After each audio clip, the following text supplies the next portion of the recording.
उसमें Marco Rubio ने ऐसा क्या बयान दिया कि जिससे भारत में खुशी की लहर दौड़ गई और महसूस किया जा रहा है जनाब अब तो कशीदगी खत्म दोनों ममालिक के माबैन। सबसे बड़ा जो अमेरिका का जो इम्पोर्ट है वो इंडिया का फाइनेस्ट ह्यूमन कैपिटल है। ये अमेरिका को भी मालूम है। उनके सीईओ कौन है, सत्या नडेला कौन है, सुंदर पिचई कौन है। तो ये सब चीज आपको समझना पड़ेगा कि अमेरिका को मालूम है ट्रेड रिलेशनशिप बढ़िया रहा तो ही हम एक तरह से आगे बढ़ सकते हैं। तो ये हैं वो चीजें जो हमें दूसरी कौमों से सीख सकते हैं। अब देखिए, जब लोग ज्यादा बोलना चालू होते हैं ना तो चुपचाप मुंह बंद करके आपको सरेंडर हो जाना चाहिए। तो कहीं ना कहीं ट्रम्प का ये पर्सनल सरेंडर है फॉर मोदी जी। अमेरिका और इंडिया के बीच में जो रिलेशनशिप है this has blossomed out. Marco Rubio खुद भी जो है भारत अमेरिका ताल्लुकात को जो इस वक्त कशीदगी है उसको ख़त्म करना चाहते हैं। और मार्को रूबियो ने बड़े वाज़ेह अंदाज से कहा, उसमें कोई शक नहीं छोड़ा कि भारत के साथ जो उनके ताल्लुकात हैं वो इस सदी के अमेरिका के लिए सबसे अहम ताल्लुकात हैं। अमेरिका कहाँ दुनिया में खड़ा हो गया? अब ज़रा गौर करें, अमेरिका के इत्यादी कौन से हैं इस वक्त पूरी दुनिया में? 12। तो वो मेरे ख्याल से प्रेसिडेंट ट्रंप ने भी जाहिर है इशारा किया होगा। तो इससे आप अंदाज़ा लगा सकती हैं कि इवन ये एडमिनिस्ट्रेशन भी गो के प्रेसिडेंट ट्रंप और प्राइम मिनिस्टर मोदी के दरमियान कुछ हमें एक पर्सनल कशीदगी भी नज़र आई, बिल्कुल। लेकिन इसके बावजूद जिस तरह हम पहले भी कहते रहे कि कुछ पता नहीं चलता, प्रेसिडेंट ट्रंप अनप्रिडिक्टेबल है। अब थोड़ा थोड़ा उन्होंने यूटर्न लेना शुरू कर दिया, भारत की तारीफें कर रहे हैं ट्वीट खेल के। और एक तरफ ये सब गेम चल रहा है, दूसरी तरफ मिलिट्री एक्सरसाइज हो रही है दोनों देशों के बीच में सबसे बड़ी, और $4 बिलियन की डील हो रही है, डिफेंस डील। आखिर ये पूरी सिचुएशन कैसे समझें, क्या कुछ चल रहा है भारत और अमेरिका के बीच में? ट्रम्प से शायद मुकेश अंबानी मिल सकते हैं और ये मीटिंग उनकी सुपुत्री इवांका ट्रम्प अरेंज करा रही है। मैंने उसी दिन बता दिया था कि ये पीटर नवारोफ है, टुटनिक है, भले ही हैसनेट है, ये सब जो व्हाइट हाउस के ऑफिशियल्स है ये सब नौकर है। मुकेश अंबानी का डायरेक्ट ताल्लुक है इवांका ट्रम्प के साथ, जो उनके बेटे अनंत अंबानी के प्री वेडिंग सेलिब्रेशन में आई थी। अब वहां से बात चेंज हुई है और सडनली आप देख रहे हैं कि भारत के साथ जो डिफेंस डील है $4 बिलियन की, उसके लिए ऑफिशियल्स इंडिया आ रहे हैं। ये दिन भारत ने रद्द कर दी थी क्योंकि अमेरिका ने हमारे ऊपर सैंक्शंस लगाए थे और एक तरह से रिश्तों को बचाना भी बहुत जरूरी है। मैंने हमेशा बोला है कि Bharat is the only country जिसके पास 7% ग्रोथ पॉसिबल हो रहा है और हर साल हम $300 बिलियन हम ऐड कर रहे हैं। बाकी सब कंट्रीज में एक ग्रोथ रेट पॉसिबल नहीं है। 67% हमारी पॉपुलेशन 35 के नीचे है, डेमोग्राफिक डिविडेंड है। चाहे जितना भी अमेरिका बोल ले, एंटी इंडिया कमेंट्स दे दे, सबसे बड़ा जो अमेरिका का जो इम्पोर्ट है वो इंडिया का फाइनेस्ट ह्यूमन कैपिटल है। ये अमेरिका को भी मालूम है। उनके सीईओ कौन है, सत्या नडेला कौन है, सुंदर पिचई कौन है। तो ये सब चीज आपको समझना पड़ेगा कि अमेरिका को मालूम है ट्रेड रिलेशनशिप बढ़िया रहा तो ही हम एक तरह से आगे बढ़ सकते हैं।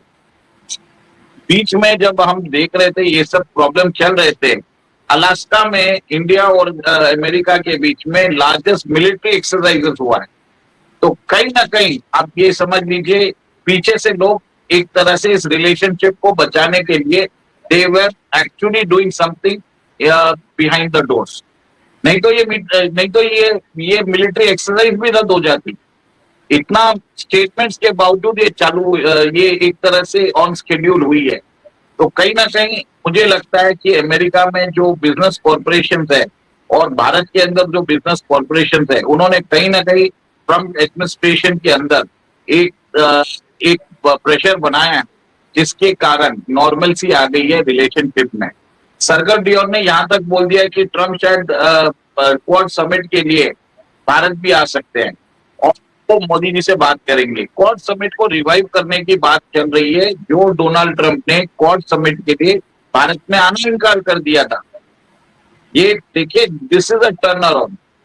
भारत को भी जो चाहिए था वो मिल गया और अमेरिका को भी समझ में आ गया कि अमेरिकन इंटरेस्ट के लिए भारत खड़ा है, पर ट्रंप के फैमिली इंटरेस्ट और ट्रंप के इलेक्टोरल इंटरेस्ट के लिए हम नहीं खड़े हैं। MAGA and MIGA are still there, but ऐसा है कि इसमें ट्रम्प जो अपना फैमिली इंटरेस्ट लगा रहे हैं पाकिस्तान क्रिप्टो काउंसिल के साथ, वो एक तरह से करार करके, तो वो भी एक तरह से इंटेंस मीडिया स्क्रूटिनी में आ चुका है। अमेरिका में बोला जा रहा है this is a conflict of interest, यहाँ पे वेरियस क्वार्टर से आ चुका है। अब देखिए, जब लोग ज्यादा बोलना चालू होते हैं ना, तो चुपचाप मुंह बंद करके आपको सरेंडर हो जाना चाहिए। तो कहीं ना कहीं ट्रम्प का ये पर्सनल सरेंडर है फॉर मोदी जी। अमेरिका और इंडिया के बीच में जो रिलेशनशिप है, दिस हैज ब्लॉसम्ड आउट। इसका मतलब ये है कि कोई कत्ल करने की भी कोशिश करे तो नहीं होगा।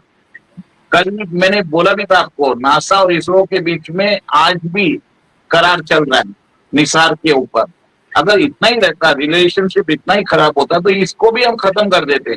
बट दोनों नेशंस के बीच में हिस्टोरिकल टाइप्स है। यहाँ से 50 लाख लोग भारत के जो है अमेरिका में काम कर रहे हैं, और Indians are 1.5% of the population, और 6% वो टैक्स भरते हैं। भारत को झुकाने के लिए बहुत ही लंबे समय तक अमेरिका ने प्रयास किए। सैंक्शन से लेकर बहुत ही एंटी इंडिया बयान दिए। डोनाल्ड ट्रंप ने बहुत ही ज़्यादा प्रेशर बनाने की कोशिश करी, लेकिन भारत ने जो अपना रुख है वो बहुत ही सख्त रखा, और भारत ने ये मैसेज स्टार्टिंग से ही दे दिया था कि भारत वही करेगा जो भारत के नेशनल इंटरेस्ट को सूट करता है, ना कि जो अमेरिका चाहता है। और इसीलिए भारत ने वो सारी चीज़ें करी जो करने से अमेरिका उसे रोक रहा था। और आखिर में अब ऐसा लग रहा है कि भारत को झुकाने की जगह अमेरिका खुद झुक चुका है। हाल ही की एक सेनेट हियरिंग में अमेरिका ने भारत के लिए एक एम्बेसडर का चुनाव किया, और इस एम्बेसडर को भारत जल्दी भेजा जाएगा। और इस सेनेट हियरिंग के दौरान कई ऐसी बातें हुई जिससे साफ समझ में आ रहा था कि भारत इस समय अमेरिका के लिए बहुत ही ज़्यादा इम्पोर्टेंट है, और अमेरिका का रुख अब बहुत ही ज़्यादा नरम पड़ चुका है। जो अमेरिका के फॉरेन मिनिस्टर हैं मार्को रूबियो, उन्होंने भी बोला कि अमेरिका के लिए भारत बहुत ही ज़्यादा इम्पोर्टेंट है, और 21वीं सदी का सबसे क्रूशल जो रिलेशनशिप है वो इंडिया और अमेरिका का होने वाला है। तो एक चीज़ इससे साफ साबित हो जाती है कि अमेरिका के लिए भारत का जो इम्पोर्टेंस है वो किसी भी तरह से कम नहीं हुआ है, बल्कि ये आगे आने वाले समय में बढ़ने ही वाला है। और साथ ही साथ एक चीज़ और भी साबित हो गई है, क्योंकि भारत को जब अमेरिका नहीं झुका पाया, अमेरिका प्रेशराइज नहीं कर पाया, तो भविष्य में दुनिया का कोई भी देश ऐसी हिमाकत नहीं करेगा, खासकर यूरोपियन यूनियन या चाइना जैसे देश जो भारत को कई बार टेस्ट करने का प्रयास करते थे। लेकिन अब वो भी ये जान चुके हैं कि अगर भारत अमेरिका के सामने अपना रुख नरम नहीं करता है तो फिर वो किसी के सामने भी नहीं करेगा, और भारत से भिड़ना एक बहुत ही समझदारी की बात नहीं होगी। इसीलिए भारत का स्टैचर दुनिया भर में ना सिर्फ बढ़ा है, आने वाले समय में भारत एक बहुत ही बड़ी ग्लोबल पावर बन के भी उभरने वाला है।